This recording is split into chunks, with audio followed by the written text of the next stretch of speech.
শীত উপেক্ষা করে ইজতেমা ময়দানে মুসল্লিরা নিচ্ছেন ইমাম আকিদার বয়ান, অপেক্ষা বৃহত্তর জুমার জামাতে। দিন শিখতে এসেছি, দিনের জ্ঞান নিতে এসেছি। আল্লাহকে কিভাবে সন্তুষ্ট করতে পারি, নিজের জিন্দেগি কিভাবে কোরআন ও হাদিসের মধ্যে নিয়ে আসতে পারি, এই জন্য আমাদের আশা। এখনো অস্থির চালের বাজার, দাম বেড়েছে মুরগি, স্থিতিশীল মাছ মাংসের মূল্য, স্বস্তি ছড়াচ্ছে সবজি। পাইকারি হিসাবে পাওয়া যায়, তো পাইকারি কিনলে একটু দাম কম পাওয়া যায়। হস্তা অনেক কাস্টমার আবার যদি দাম হইতো ঠিক সব কাস্টমার উঠতে পারতো। ভিন্ন রাজনৈতিক ছায়াতলে মিরপুরে মাথা চাড়া দিয়েছে আওয়ামী আমলে সন্ত্রাসীরা, মেতেছে অস্ত্র মহড়া, দখল চাঁদাবাদী ছিনতাই। নোয়াখালীতে ব্যাঙের ছাতার মতো গজিয়েছে অবৈধ ক্লিনিক, বেশিরভাগেরই নেই লাইসেন্স, দেদারসে অর্থ হাতিয়ে নেওয়ার অভিযোগ। এবং মাদারীপুরে মাশরুম চাষে বিপ্লব, কম পুঁজিতে বেশি লাভে উৎপাদনে ঝুঁকছেন অনেকে, স্থানীয় চাহিদা মিটিয়ে যাচ্ছে দেশের বিভিন্ন প্রান্তে। দেখছিলেন শিরোনাম সংবাদ দুপুরের, সঙ্গে রয়েছি আমি সাইনা ইসলাম। এবার বিস্তারিত। বিশ্ব ইজতেমার প্রথম দিনে টঙ্গীর তুরাগ পাড়ে চলছে ইমাম আকিদার বয়ান। সকালে ফজরের নামাজের পর বয়ান শুরু করেন পাকিস্তানের মাওলানা জিয়াউল হক। একই সঙ্গে আজ অনুষ্ঠিত হবে দেশের বৃহত্তর জুমার নামাজ। এর আগে বৃহস্পতিবার মাগরিবের নামাজের পর আম বয়ানের মধ্য দিয়ে শুরু হয়েছে ৫৮তম বিশ্ব ইজতেমার প্রথম পর্বের আনুষ্ঠানিকতা। বয়ান করেন ভারতের মাওলানা ইব্রাহিম দেওয়ালের। সকাল থেকেই বিভিন্ন খিত্তায় খিত্তায় তালিমের আমল করেন মুসল্লিরা। এবারের ইজতেমা জেলাভিত্তিক ভাগ করে দেওয়ায় অনেকটাই কমেছে চাপ, এতে স্বস্তি প্রকাশ করেছেন মুসল্লিরা।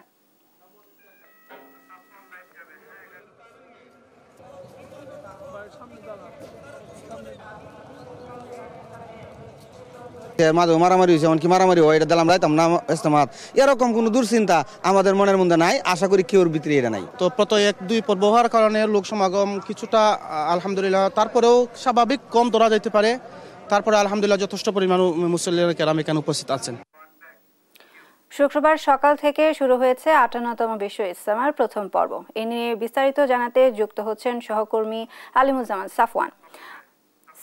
সাফওয়ান, আজ ইজতেমায়ের আনুষ্ঠানিকতা নিয়ে আপনি জানাচ্ছিলেন, এই মুহূর্তে সেখানকার আনুষ্ঠানিকতার বিস্তারিত নিয়ে আমাদের জানান।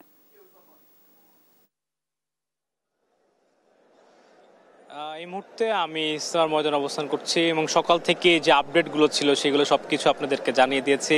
এবং আমার পেছনে দেখতে পাচ্ছেন যে এই মুহূর্তে ইজতেমার ময়দানের যে অবস্থা সেটি হচ্ছে লোকে লোকারণ্য হয়ে যাচ্ছে এবং প্রচুর পরিমাণে মানুষ এই জুম্মার নামাজকে কেন্দ্র করে আসতে শুরু করেছে। আজকে যেহেতু ইজতেমার প্রথম দিন, সেই তুলনায় অনেক বেশি মানুষ আমরা দেখতে পাচ্ছি। সকাল থেকে যত মানুষ ছিল তার থেকে এখন আমরা আরও বেশি দেখতে পাচ্ছি এবং তারা কিন্তু কিছুক্ষণের মধ্যে জুম্মার যে আজকে সারা বাংলাদেশের সবচেয়ে বড় যে জুম্মার নামাজটি হবে সেটি তারা পড়ার জন্য প্রস্তুতি নিচ্ছেন। এছাড়া এই জুম্মার নামাজকে কেন্দ্র করে এর আগে যেই আমলগুলো তারা করেছেন, সকাল থেকে বিভিন্ন আলেম ওলামারা তারা বয়ান করেছেন, আরবি ভাষায় কিছু বয়ান ছিল,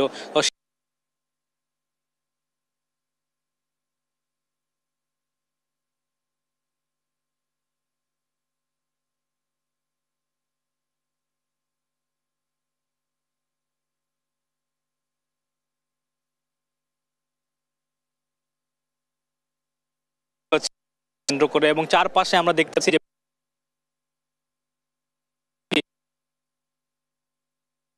রয়েছে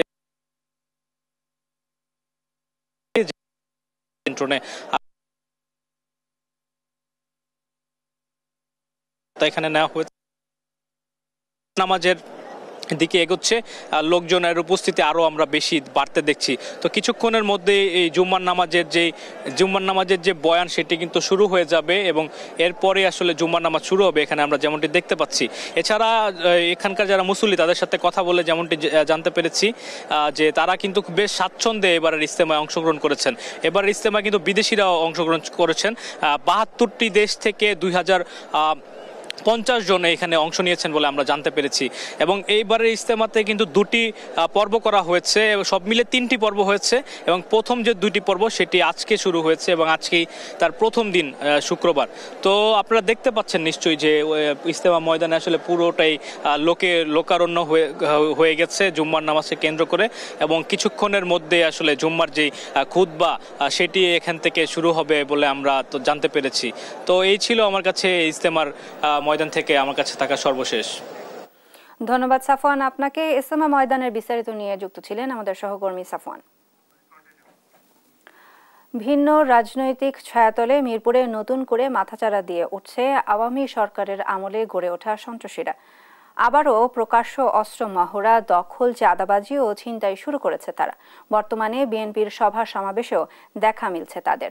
তবে বিএনপি নেতারা বলছেন তাদের অজান্তেই কর্মসূচিগুলোতে ঢুকে পড়ছেন এরা। M A আজিমের report. বর্তমানে বিএনপির মিছিল সমাবেশে সক্রিয় আশিক ওরফে ভৈরাদে আশিক।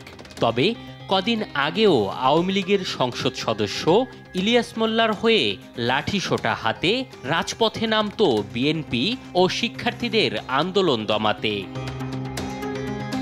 নব্য বিএনপি নেতা হয়ে ওঠার সাথে সাথে আশিকের নেতৃত্বে মিরপুরে আবারও সক্রিয় হয়ে উঠেছে কিশোর গ্যাং ভৈরাদে গ্রুপ। সে গ্রুপে যুক্ত হয়েছে জীবন ওরফে কাল্লু জীবন, হাফিজ ওরফে তুফান, সোহেল ওরফে পাতা সোহেল সহ ২০ থেকে ২৫ জন বিপথগামী কিশোর। প্রকাশ্য অস্ত্র মহড়া, দখল, ছিনতাই শুরু করেছে তারা। আমি আইসা নামছি, নাইমা চা খাচ্ছি, আর মধ্যে দেখি অনেক অস্ত্র শস্ত্র নিয়ে দৌড় ধাপ পারতেছে।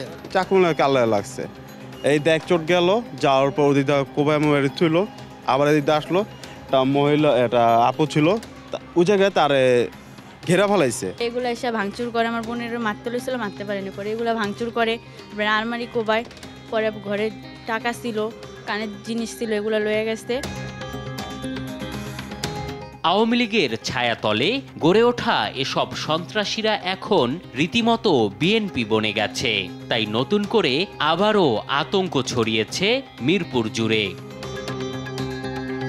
যারা আওয়ামী লীগ ছিল তারা যাতে আমাদের কাছে আসতে না পারে এবং আমরা তাদেরকে ঠাঁই না দিই। কিন্তু আমাদের কিছু কিছু কর্মী আছে তারা এই বিষয়গুলোর পত্র দিতে আছে, সেটা আমাদের দলের জন্য শুভকর নয়।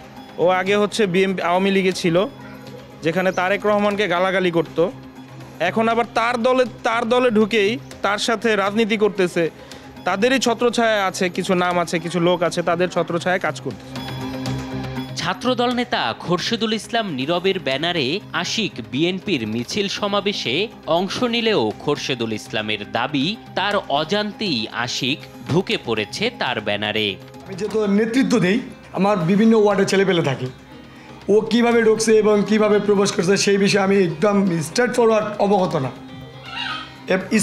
অবগত না, কারণ আমি জানি না আশিক তো আওয়ামী লীগেরই দোষর ছিল, আমার এখানে আসছে হয়তোবা আমাকে প্রতিপন্ন করার জন্য। একবার এদের গ্যাংয়ে যুক্ত হলে কেউ আর ফিরতে পারে না স্বাভাবিক জীবনে। গ্যাং থেকে বের হওয়ার ইচ্ছাই যেন হুমকি জীবনের জন্য। ভালো হইতে চাইতেছি দেখে মনে করেন ওর সাথে ভালো হইতে পারতেছি না। ও যত ভালো হইতে চাই ও তত আইসা এখানে দাও, বডি, পিস্তল এগুলো আইনা নিয়ে প্রচুর আর কি অত্যাচার করে। আশিক ও তার ভৈরাদে গ্যাং নিয়ে ক্যামেরার সামনে কথা বলতে রাজি নয় পল্লবী থানা পুলিশ। দেশ টিভিতে আশিকের বিরুদ্ধে কথা বলায় রাতে আবারও আশিক ও তার ভৈরাদে কিশোর গ্যাং গ্রুপ কুপিয়ে আহত করে ভুক্তভোগীদের। এম এ আজিম, দেশ টিভি, ঢাকা। ছুটির দিনে রাজধানীর নিত্যপণ্যের বাজারে দাম বাড়তি তেলের, তবে কমেছে শীতকালীন সবজি সহ মুরগির দাম। সবজির সরবরাহ আগের তুলনায় বৃদ্ধি পাওয়া কমেছে দাম। সবজির দাম কমায় বিক্রেতারা হতাশ। পাশাপাশি কেজি প্রতি 10 টাকা দাম কমেছে ব্রয়লার ও সোনালী মুরগির। বাড়তি দামে স্থিতিশীল চালের বাজার। বাজারের মিনিকেট ও নাজির শাহের মতো সরু চাল কিনতে প্রতি কেজিতে দাম দিতে হচ্ছে 80 থেকে 90 টাকা। চালের বাজার স্থিতিশীল বলেও জানান ব্যবসায়ীরা। এছাড়া অন্যান্য নিত্যপণ্যের দাম নিয়ন্ত্রণে দীর্ঘস্থায়ী সমাধান করার আহ্বান জানান ক্রেতারা।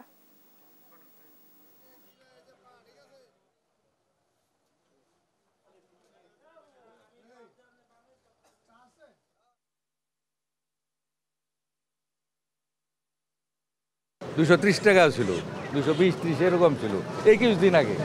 হঠাৎ করে দাম বাইরে চলে গেল 380, 370, 60 এরকম। আবার এখন একটু কমছে। বই রয়েছি, কাস্টমার নাই, সস্তা অনেক কাস্টমার নেই। আবার যদি দাম হইতো ঠিক আছে, সব কাস্টমার উঠতে পারতো। দাম কম, কোনো কাস্টমারই নেই। স্বতন্ত্র বিশ্ববিদ্যালয় সহ 7 দফা দাবিতে অনশন জারি রেখেছে তিতুমির কলেজের শিক্ষার্থীরা। রাতে মাধ্যমিক ও উচ্চশিক্ষা বিভাগের যুগ্ম সচিব শিক্ষার্থীদের সঙ্গে কথা বলতে এলেও হয়নি কোনো সুরাহা। দাবি আদায়ের আগ পর্যন্ত আন্দোলন জারি রাখার সিদ্ধান্ত শিক্ষার্থীদের। কায়েস রাহাতের রিপোর্ট। ঢাকার 7 কলেজ নিয়ে সিদ্ধান্ত আসার পর গেল বুধবার বিকেল 5টা থেকে তিতুমির বিশ্ববিদ্যালয়ের রাষ্ট্রীয় স্বীকৃতির দাবিতে আমরণ অনশন শুরু করেন 5 শিক্ষার্থী। এর জের ধরে বৃহস্পতিবার দুপুরে কলেজের মূল ফটকের সামনে অবস্থান নেয় তারা। বৃহস্পতিবার রাতে মাধ্যমিক ও উচ্চশিক্ষা বিভাগের যুগ্ম সচিব শিক্ষার্থীদের সঙ্গে কথা বলতে আসে। এ নিয়ে বেশ কিছু আশ্বাসও দেন শিক্ষার্থীদের। আমি অনুরোধ করব যে অতি দ্রুত সম্ভব যাতে এই তিতুমির কলেজের বিশ্ববিদ্যালয় করার ক্ষেত্রে যে ভিজিবিলিটি কমিটি করা হয়েছে, সম্ভাব্যতা যাচাই কমিটির রিপোর্ট যাতে দ্রুত দেওয়া হয়, এই জন্য আমি রাষ্ট্রকে অনুরোধ করেছি এবং অতি দ্রুত সেটা এই ডিক্লেয়ার দেওয়া হবে, এটুকু তোমাদেরকে শুধু বলতে পারি। যদিও এসব আশ্বাসে ক্লাসে ফেরেনি তিতুমির কলেজের শিক্ষার্থীরা। দাবি নিয়ে অনড় অবস্থানে তারা। এতে জনভোগান্তির সব দায় সরকারকেই নিতে হবে বলেও জানান তারা। এখনো তালবাহানা করতেছেন এবং আমাদেরকে সেই ফিজিবিলিটি টেস্টের নামে যে তালবাহানা করে সময় ক্ষেপণ করছেন, ওনারা আজকে সে সময় ক্ষেপণ করছেন। আমরা স্পষ্ট এখান থেকে জানিয়ে দিচ্ছি, আমরা মাঠ থেকে উঠবো না যতক্ষণ না পর্যন্ত আমাদের দাবি আদায় না হচ্ছে। তিতুমির বিশ্ববিদ্যালয় ঘোষণা করার আগ পর্যন্ত আমরণ কর্মসূচি চলমান থাকবে। বিশেষ করে তারা আশ্বাসের উপরেই থেকে যাচ্ছেন। আমরা আসলে আশ্বাসে বিশ্বাসী নই। এখন আমাদের যা হবে খাতা কলমে হবে এবং ঘোষণা দিয়ে প্রজ্ঞাপন দিয়ে সেটাকে বাস্তবায়ন করতে হবে। এর আগ পর্যন্ত আমরা থেমে যাচ্ছি না। রাষ্ট্র আসলেই এভাবেই তালবাহানা করতে থাকে, তিতুমিরের শিক্ষার্থীরা বাধ্য হবে সেই বারাসাত ব্যারিকেড টু মহাখালী কর্মসূচি আবার বাস্তবায়ন করতে। আর সেটি যদি বাস্তবায়ন হয় জনদুর্ভোগ হবে, জনদুর্ভোগের জন্য দায়ী রাষ্ট্রই থাকবেন। উল্লেখ্য, স্বতন্ত্র বিশ্ববিদ্যালয়ে শতভাগ আবাসন ব্যবস্থা, মানসম্মত শিক্ষা নিশ্চিতে আসন সংখ্যা কমানো সহ 7 দফা দাবিতে রাস্তায় নেমেছে তিতুমির কলেজের শিক্ষার্থীরা। কায়েস রাহাত, দেশ টিভি, ঢাকা। পতিত আওয়ামী লীগ সরকারের সমাজ কল্যাণ মন্ত্রী মোহাম্মদ নুরুজ্জামান আহমদকে 5 দিনের রিমান্ড দিয়েছে আদালত। শুক্রবার সকালে মামলার তদন্তকারী কর্মকর্তা SI মুসাফিজুর রহমান 15 দিনের রিমান্ড আবেদন করলে আদালত 5 দিনের রিমান্ড মঞ্জুর করেন। এর আগে বৃহস্পতিবার রাতে তাকে রংপুর নগরীর সেন্ট্রাল রোডের ডাকঘর এলাকার তার ভাই ওয়াহিদুজ্জামানের বাসা থেকে গ্রেফতার করা হয়। নুরুজ্জামান আহমেদ বৈষম্য বিরোধী ছাত্র আন্দোলনে শিক্ষার্থী মাহমুদুল হাসান মুন্না হত্যার ঘটনায় আসামি। গত বছরের 29 August Rangpur metropolitan magistrate Kotwali আমলি আদালতে মামলাটি করেন মুন্নার বাবা আব্দুল মজিদ।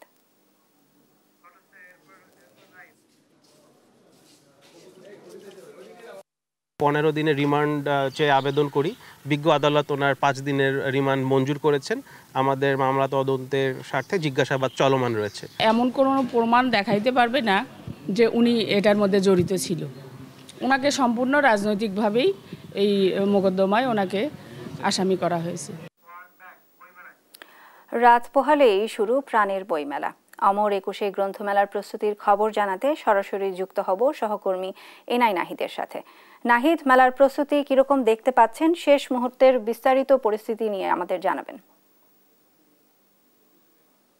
ধন্যবাদ সাইনা, যেমনটা আপনি বলছিলেন এই মুহূর্তে আমি আছি ঢাকার অমর 21 বইমেলার সোহরাওয়ার্দী প্রাঙ্গণে, যেখানে আগামীকাল পর্দা উঠছে বাঙালির প্রাণের বইমেলার। এই বইমেলাকে নির্বিঘ্ন করতে এখানে নিশ্চিদ্র নিরাপত্তা ব্যবস্থা নেওয়া হয়েছে। তো নিরাপত্তা ব্যবস্থা নিয়ে কিছুক্ষণ আগে আমাদের সাথে ব্রিফিং করেছিলেন ঢাকার metropolitan police commissioner Sheikh Mohammad Sajjad Ali. তিনি জানিয়েছেন যে আগামীকাল মেলাকে ঘিরে সার্বক্ষণিক পুলিশ থাকবে এবং পুলিশ মোতায়েন থাকবে সর্বক্ষণ, এবং ট্রাফিক নিয়ন্ত্রণে তিনি কিছু ব্যবস্থার কথা বলেছেন।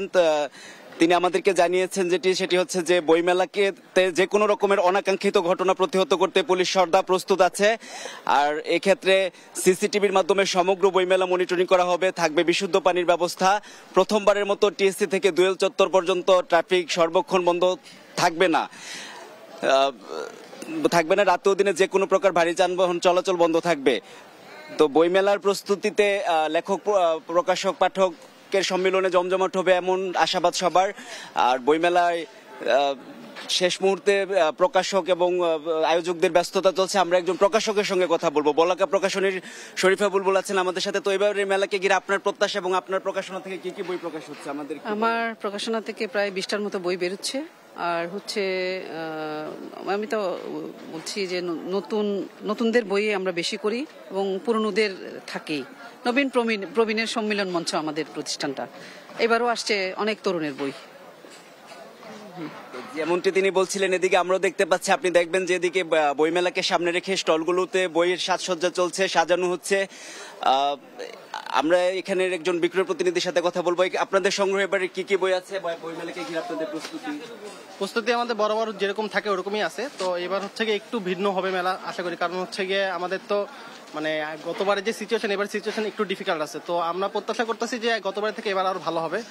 আর বইয়ের যে নতুন বই আমাদের আগে করে যে বিশ্বনবী আমাদের নতুন বই আছে, বা সুশিক্ষক বা লরা এঙ্গেলসের যে জাহানার ইমামের যত বই আছে সবই আমাদের কাছে পাবেন। আর প্রস্তুতির ব্যাপারে যেটা বললেন যে আমরা মানে আমাদের প্লেসমেন্টটা খুব সুন্দর আছে, যেমনকি তিনি বলছিলেন। তো বইমেলা সর্বাঙ্গীনভাবে প্রস্তুত। আগামীকাল গল্প, কথা, উপন্যাস, প্রবন্ধের সমাহারে বইমেলা পর্দা উঠতে যাচ্ছে। তো বইমেলা থেকে এই ছিল আমার কাছে সবশেষ। ধন্যবাদ নাহিদ আপনাকে। অমর একুশে বইমেলার শেষ মুহূর্তের প্রস্তুতি নিয়ে জানাছিলেন সহকর্মী নাহিদ। দেখছেন দেশ জনপদ লাইভ। আমি এই চেয়ারে বসবো না। বাচ্চু ভাই, এই চেয়ারকে ভয় পেও না। ডেন্টিস্টের পরামর্শ নাও নতুন কোলগেট অ্যাক্টিভ সোল, যা দাঁতের সমস্যা শুরু হওয়া মাত্রই থামিয়ে দেয়। না থাকবে ব্যথা, না থাকবে ভয়।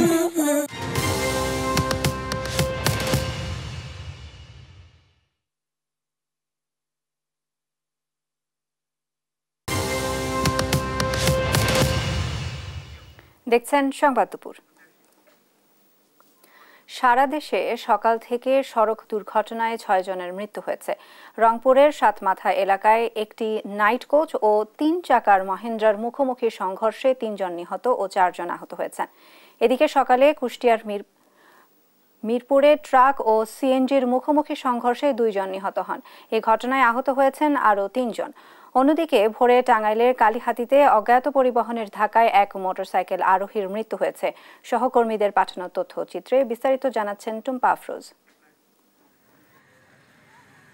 রংপুর নগরীর সাতমাথা এলাকায় একটি নাইট কোচ ও 3 চাকার মাহেন্দ্রর মুখোমুখি সংঘর্ষে 3 জনের মৃত্যু হয়েছে। এ সময় আহত হন আরও 4 জন। পুলিশ জানায় সকাল 8:30টার দিকে ঢাকা থেকে কুড়িগ্রামগামী একটি নাইট কোচ ও কুড়িগ্রাম থেকে ছেড়ে আসা রংপুরগামী 3 চাকার মাহেন্দ্র গাড়ির মুখোমুখি সংঘর্ষে ঘটনাস্থলেই 3 জনের মৃত্যু হয়। নিহতদের পরিচয় নিশ্চিত করতে পারেনি পুলিশ। এ ঘটনায় আহতদের উদ্ধার করে রংপুর মেডিকেল কলেজ হাসপাতালে পাঠানো হয়েছে। কুষ্টিয়ার মিরপুরে ট্রাক ও সিএনজির মুখোমুখি সংঘর্ষে 2 জন নিহত হয়েছে। এ ঘটনায় আহত হয়েছেন আরও 3 জন। পুলিশ জানায় সকালে একটি সিএনজি কুষ্টিয়া থেকে ঘোড়ামারা এলাকায় পৌঁছালে বিপরীতমুখী পাথর বোঝাই 10 টাকার ড্রাম ট্রাকের সাথে মুখোমুখি সংঘর্ষ হয়। এতে সিএনজি চালক সহ তানিয়া খাতুন নামে এক যাত্রী ঘটনাস্থলেই মারা যান। পরে গুরুতর আহত 3 জনকে কুষ্টিয়ার 250 শয্যার জেনারেল হাসপাতালে নেওয়া হয়। টাঙ্গাইলের কালীহাতিতে অজ্ঞাত পরিবহনের ধাক্কায় মোটরসাইকেল আরোহীর মৃত্যু হয়েছে। পুলিশ জানায় শুক্রবার ভোরে ঢাকা থেকে উত্তরবঙ্গগামী মোটরসাইকেলটি মহাসড়কের পুংলি এলাকায় পৌঁছালে পেছন থেকে একটি অজ্ঞাত পরিবহনের ধাক্কায় ঘটনাস্থলেই রাকিব নামে ওই ব্যক্তির মৃত্যু হয়। পরে তার মরদেহ উদ্ধার করে টাঙ্গাইল জেনারেল হাসপাতালে পাঠানো হয়েছে। টুম্পা আফরোজ, নিউজ ডেস্ক, দেশ টিভি। মাদারীপুরে কৃষিক্ষেত্রে নতুন অধ্যায়ের সূচনা করেছে মাশরুম চাষ। অল্প পুঁজিতে অধিক মুনাফা হওয়ায় মাশরুম চাষে আগ্রহী হচ্ছেন অনেকেই। এমনই এক সফল চাষী মোহাম্মদ আক্তার হোসেন। মাত্র 160 টাকা বিনিয়োগে শুরু করেছিলেন মাশরুম চাষ। বর্তমানে তার মাসিক আয় প্রায় 2.5 লাখ টাকা। স্থানীয় বাজারের পাশাপাশি এখন ঢাকা ও ফরিদপুরেও মাশরুম পাঠাচ্ছেন তিনি। সহকর্মী শিবশঙ্কর রবিদাসের তথ্য ও চিত্রে বিস্তারিত আব্দুল্লাহ আল মারুফের রিপোর্টে। মাদারীপুরের শিবচর উপজেলার 2য় খণ্ড ইউনিয়নের বাসিন্দা মোহাম্মদ আক্তার হোসেন। ইউনিয়ন পর্যায়ে পশু চিকিৎসক হিসেবে চাকরি করেন তিনি, কিন্তু চাকরির আয়ে সংসার চালাতে হিমশিম খেতেন। তাই খুঁজছিলেন অর্থ উপার্জনের নতুন পথ।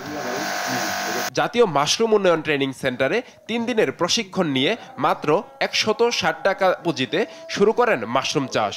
নিজের একতলা ছোট বাড়ির ছাদে টিন শেড তৈরি করে সেখানেই করছেন এর চাষ। দীর্ঘ 12 বছর ধরে মাশরুম চাষ করে এখন দৈনিক 10 থেকে 12 কেজি মাশরুম উৎপাদন করেন, যা ঢাকা, ফরিদপুর, মাদারীপুর ও শিবচরে বিক্রি হয়। প্রতিদিন গড়ে 2 থেকে 3 হাজার টাকা আয় করেন এই উদ্যোক্তা। শিবচর বাজারও দেই আমরা, যে প্রতিদিন গড়ে 10-12 কেজি মাশরুম উৎপাদন হয়। এবং আমরা শিবচর কাঁচা বাজারে দিই, পাত্র দেই, তারপরে ডেলিভারি দিই, বিভিন্ন জায়গায় দিই আর ঢাকা পাঠাই। আমি সর্বপ্রথমে 160 টাকা পুঁজি দিয়ে মাশরুম চাষ শুরু করেছিলাম। এখন আমার বর্তমানে চালান 5-7 লাখ টাকা চালান আছে। দিন দিন বাড়ছে পুষ্টিগুণে ভরপুর মাশরুমের চাহিদা। তাছাড়া আক্তারকে দেখে অনেকেই ঝুঁকছেন এই চাষাবাদে। এই মাশরুম চাষ তো মানে অনেক লাভবান হচ্ছেন, আমারও দেখি আমারও আগ্রহী আছে মাশরুম চাষ করার জন্য।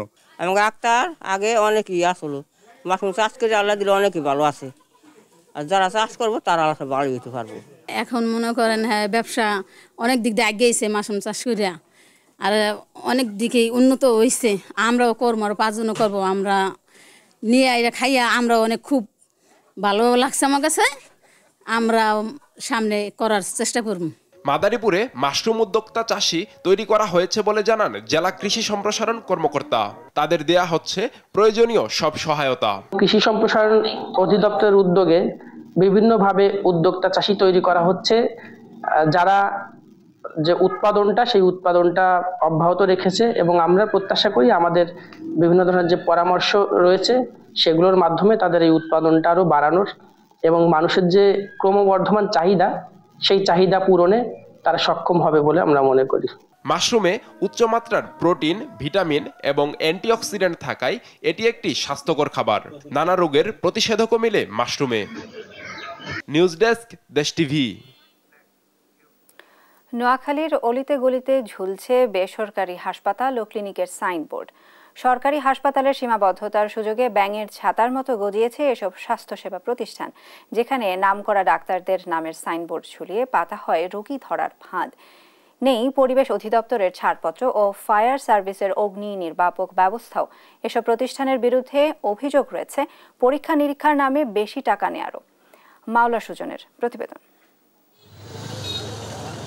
নোয়াখালী জেলায় 250 বেডের একটি সরকারি হাসপাতাল ও 8টি উপজেলা স্বাস্থ্য কমপ্লেক্স রয়েছে, যা প্রয়োজনের তুলনায় অনেক কম। শুধু নোয়াখালী নয়, পার্শ্ববর্তী জেলা লক্ষ্মীপুর থেকেও এখানে আসে অনেক রোগী। এ সুযোগে এক শ্রেণীর ব্যবসায়ী গড়ে তুলেছেন অবৈধ প্রাইভেট ক্লিনিক ও হাসপাতাল। যত্র তত্র গড়ে ওঠা 369টি ডায়াগনস্টিক সেন্টার ও প্রাইভেট হাসপাতালের মধ্যে 61টি ছাড়া বাকিগুলো নেই পরিবেশের ছাড়পত্র।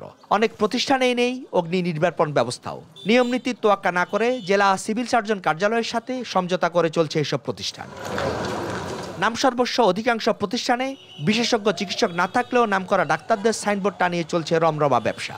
ভিজিট বেশি নিয়ে রোগীদের কারণে অকারণে টেস্ট দেওয়ার অভিযোগ রয়েছে। মাঝে মাঝে এসব প্রতিষ্ঠানে অভিযান চললেও এগুলোকে লোক দেখানো বলছেন সাধারণরা। নোয়াখালী জেলাতে ব্যাঙের ছাতার মতো প্রাইভেট ক্লিনিক করছে। ডাক্তারের ভিজিট 700 থেকে 1000 টাকা। একটা মধ্যবিত্ত লোকের জন্য এটা সম্ভব না। দেখার আগে ওনারা বিভিন্ন টেস্ট দিয়ে বসে থাকে। টেস্টগুলো এক এক হাসপাতাল গেলে এক এক রেট, এসব রেটগুলো আমরা করতে পারি না, দিতে পারি না। এক হাসপাতালের মেডিকেল টেস্টের সাথে অন্য হাসপাতালের মেডিকেল টেস্টের পার্থক্য অনেক বেশি। আমাদের এই স্বাস্থ্য ব্যবস্থা দিন দিন আরো বেশি মানহীন হয়ে উঠছে। অনুমোদন না থাকায় এসব স্বাস্থ্যসেবা প্রতিষ্ঠানের বিরুদ্ধে ব্যবস্থা নেওয়ার কথা জানায় ফায়ার সার্ভিস ও পরিবেশ অধিদপ্তর। ফায়ার এক্সটিংগুইশার অথবা অগ্নি নির্বাপন ব্যবস্থা দিয়ে বেশ কয়েকটাতে আমি দেখি নেই এবং আমি ওনাদের সাথে কথাও বলেছি যে আপনারা নেবেন, ওনারা নিচ্ছে, অনেকে নিচ্ছে। অগ্নি প্রতিরোধ এবং নির্বাপন আইন 2003 আছেন আমাদের, সেই আইন অনুযায়ী যদি কেউ কোনো ব্যবস্থা না নেয় আমরা ওই আইনের ইয়েতে আমরা ব্যবস্থা নিতে পারি। যে সমস্ত প্রতিষ্ঠান বা হসপিটালের ছাড়পত্র নেই, আমরা তাদের বিরুদ্ধে এনফোর্সমেন্ট কার্যক্রম পরিচালনার মাধ্যমে আর্থিক জরিমানা প্রদান করে দিচ্ছি। সেটা যদি তারা না করে থাকে আমরা তখন আমাদের পরিচালক স্যারের নির্দেশনা মোতাবেক আমরা তাদের বিরুদ্ধে মামলা পরিচালনা করে থাকি। এসব বিষয় জানতে চাইলে ক্যামেরার সামনে কথা বলতে রাজি হননি জেলা civil surgeon doctor Masum Iftekhar. আমি কখনো না করছি তো ঠিক আছে, এখন যায়েন না, এখন ভিডিওতে যায়েন না, এখন আপনারা পরিবেশ কেন হইতেছেন ওদিকে বক্তব্য হচ্ছে না, আমাদের জনস্বাস্থ্যের ঝুঁকি বিবেচনায় এসব অবৈধ হাসপাতাল, ক্লিনিক ও ডায়াগনস্টিক সেন্টার বন্ধের জোর দাবি জেলাবাসীর। মাওলা সুজন, দেশ টিভি, নোয়াখালী। দেখছেন দেশ জনপদ লাইভ।